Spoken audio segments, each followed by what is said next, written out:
আমাদের ইন্ডাস্ট্রিটা হচ্ছে একটা প্যাকেজিং ইন্ডাস্ট্রি। বাংলাদেশের স্বনামধন্য লোকাল কোম্পানিগুলা এবং বাংলাদেশে অবস্থিত বিভিন্ন মাল্টিন্যাশনাল কোম্পানিগুলোতে আমাদের পণ্যকে তাদের পণ্যের মোড়ক হিসাবে ব্যবহার করে। এক্সক্লুসিভ ক্যান লিমিটেড বিল্ডিং ডিজাইনের সময় আমাদের মাথায় যেসব চ্যালেঞ্জগুলো ছিল সেটা হচ্ছে আমরা কিভাবে আমাদের আগের ফ্যাক্টরিতে সমস্যাগুলো এখানে কিভাবে অ্যাড্রেস করতেছি। আমাদের শুধু একটাই ছিল প্রোডাকশন ফ্লোর, বাকি 5টা ছিল নন প্রোডাক্টিভ ফ্লোর। ম্যাক্সিমাম প্রসেস ছিল ম্যানুয়াল প্রসেস, যার কারণে আমাদের ইনকনসিস্টেন্ট আউটপুট ছিল। ডাস্ট অ্যান্ড ক্লিনিনেস, এই দুইটা জিনিস ছিল আমাদের বড় চ্যালেঞ্জ। আমাদের কাস্টমারদের ফ্যাক্টরি যেই পদ্ধতিতে তারা ফ্যাক্টরিটাকে বানিয়েছে এবং ফ্যাক্টরির ভিতরে যে কর্ম পরিবেশটা তারা রক্ষা করে চলছে, সেই রকম একটি ফ্যাক্টরি বানানোর সময় আমরাও যেন বানাই এবং ভিতরের কর্ম পরিবেশটাও যেন তাদেরই মতো হয়। সো যেহেতু Bangladesh is going through 4th industrial revolution, so বিল্ডিংটা এমনভাবে ডিজাইন করা হয় যাতে আর্টিফিশিয়াল ইন্টেলিজেন্স এখানে অ্যাডপ্ট করতে পারে। সো বিল্ডিং তো আসলে 50 ইয়ার্সের জন্য হয় না, সো এই কারণে বিল্ডিংটা ডিজাইন করেছে 5th industrial revolution, human intelligence, human emotional intelligence, সেইটা কিভাবে বিস্তার পাবে। So when you're looking out from the building, you're living inside the nature.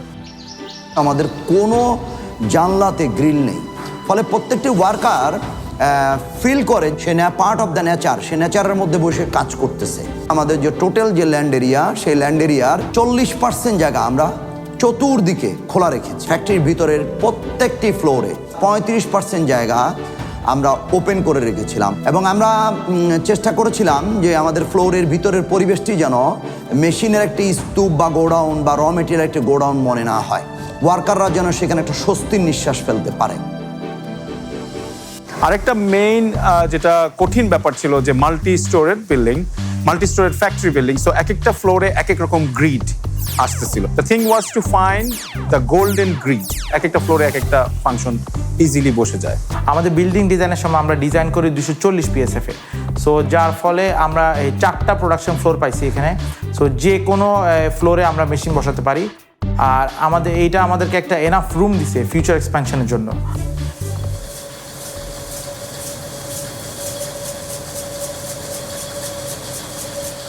আমাদের টার্গেট কাস্টমার হলো খাদ্য, পানীয়, cosmetics, Pharma, fast moving goods এবং পেইন্ট।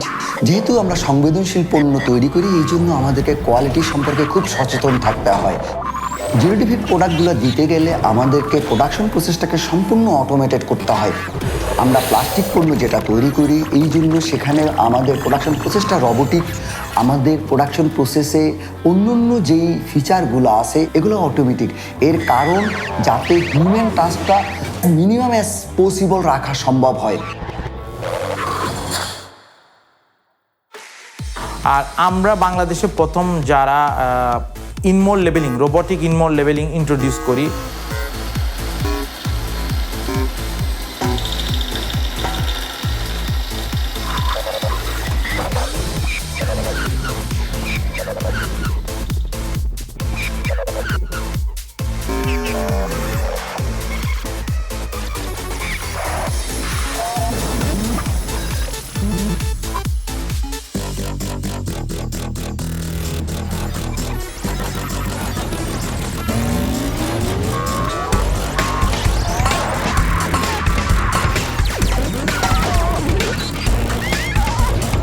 যখন আমরা মেটাল পণ্য তৈরি করি, আমাদের কম্পোনেন্টস মেকিং এবং অ্যাসেম্বলিং লাইনটাও সম্পূর্ণ অটোমেটিক। একদিকে আমরা প্রোডাক্টের ইনগ্রিডিয়েন্টগুলো দিই, অন্যদিকে ফিনিশড প্রোডাক্ট হিসেবে বের হয়ে যায় হিউম্যান টাচ ছাড়াই। আমরা অনলাইন কিউসি যেটা আছে খুব রিগোরাসলি মেনটেন করি। বিশেষ করে যখন আমরা খাদ্য, ঔষধ এবং প্রসাধন সামগ্রীর মতো সেন্সিটিভ আইটেমগুলো করি, তখন আমরা 100% ইন্সপেকশন করি। প্রোডাক্টের কোয়ালিটি রাখতে হলে অবশ্যই কাঁচামালের কোয়ালিটিও ইনশিওর করতে হবে। আর এই জন্য আমরা আমাদের সাপ্লায়ার সুনির্দিষ্ট কোন ধরনের র মেটেরিয়াল নিব, ইনগ্রিডিয়েন্ট নিব, এগুলোর স্পেসিফিকেশন আমাদের পূর্ব নির্ধারিত। স্টোরেজ কন্ডিশনটা কেমন হবে, কিভাবে সেভ করতে হবে, এগুলোও আমাদের লিখিত এবং পরিবেশটা ওইভাবে করে আমরা সংরক্ষণ করি। আমরা যে পণ্যগুলো তৈরি করি সেগুলো আসলে ডাই এবং মোল্ডের ব্যাপার। প্রোডাক্ট বানাতে বানাতে উইয়ারিং, টিয়ারিং, ড্যামেজিং এটা হবেই। আর এই জন্য একটা সর্বাধুনিক বা সফল প্রয়োজনীয় যন্ত্রপাতি ইকুইপমেন্টের সমন্বয়ে একটা ফুল ফ্লেজ ওয়ার্কশপ করেছি। আমাদের একটা ফুল ফ্লেজড ল্যাব আছে। বর্তমান প্রোডাক্টগুলোর কোয়ালিটি এনশিওর করি, কনসিস্টেন্সি এনশিওর করি, একই সাথে নতুন যে প্রোডাক্ট ডেভেলপমেন্ট হয় সেগুলোর কোয়ালিটিও এনশিওর করে থাকি। এমপ্লয়ির পারফরমেন্সগুলোকে ঠিক রাখার জন্য, যাতে তারা সঠিকভাবে কাজ করতে পারে, এই জন্য আমরা তাদের সবসময় ইনহাউস এবং বাইরে থেকে ট্রেনিংয়ের ব্যবস্থা করি। এখানে যত রকমের ডকুমেন্টেশনের প্রয়োজন হয়, আমরা প্রোডাক্টের কোয়ালিটি ইনশিওর করার জন্য সব রকমের ডকুমেন্টেশন আমরা মেনটেন করে থাকি, যাতে আমাদের প্রোডাক্টের কোয়ালিটি কখনোই ডেভিয়েট করার কোনো সুযোগ থাকে না।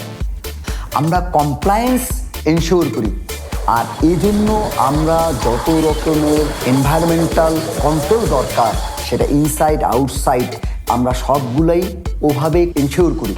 আমাদের সবগুলো ফ্লোর পিইউ কোটের ফ্লোর।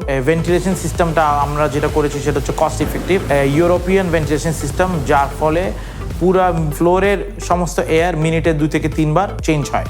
ফায়ার কমপ্লায়েন্স, যেখানে ফায়ার ইভাকুয়েশন সিস্টেম এবং স্প্রিংকলার সিস্টেম। সো এখানে রিস্কটা আমরা কমায় আনতেছি because of the sprinkler system, there product is not wastage, human আর সেফ। সেকেন্ড যেই কমপ্লায়েন্স যেগুলো আমরা দেখছি, BBTs has to be selected properly, কিংবা ইলেকট্রিক্যাল কোনো অ্যাক্সিডেন্ট না হয়। বিবিটি নেটওয়ার্কটা খুব ওয়াইড স্প্রেড, যার কারণে আমরা যে কোনো সময় যদি মেশিন আসে, আমরা জাস্ট প্লাগ অ্যান্ড প্লে 2 থেকে 3 দিনের মধ্যে আমরা মেশিন কমিশনিং করতে পারি। আর সমস্ত ইউটিলিটি লাইন সেন্ট্রালাইজড হওয়াতে আমাদের 30 to 40% এনার্জি সেভিংস হয়। Pest control was a major compliance part, এবং sound proofing. There is a hanging garden all over the building, যেগুলো মাদার নেচার হচ্ছে এটাকে সাউন্ড প্রুফিং করতেছে। সাস্টেনেবিলিটি ইজ দ্য কি যখন এই জেনারেশনে যদি কোনো বিল্ডিং সার্ভাইভ করতে চায়। তো দ্য সাস্টেনেবিলিটির মেইন উদ্দেশ্যটা এখানে ছিল, we wanted to create net positive building এখানে যেই জিনিসটা উৎপাদন করবে, that will be given to the neighbourhood also.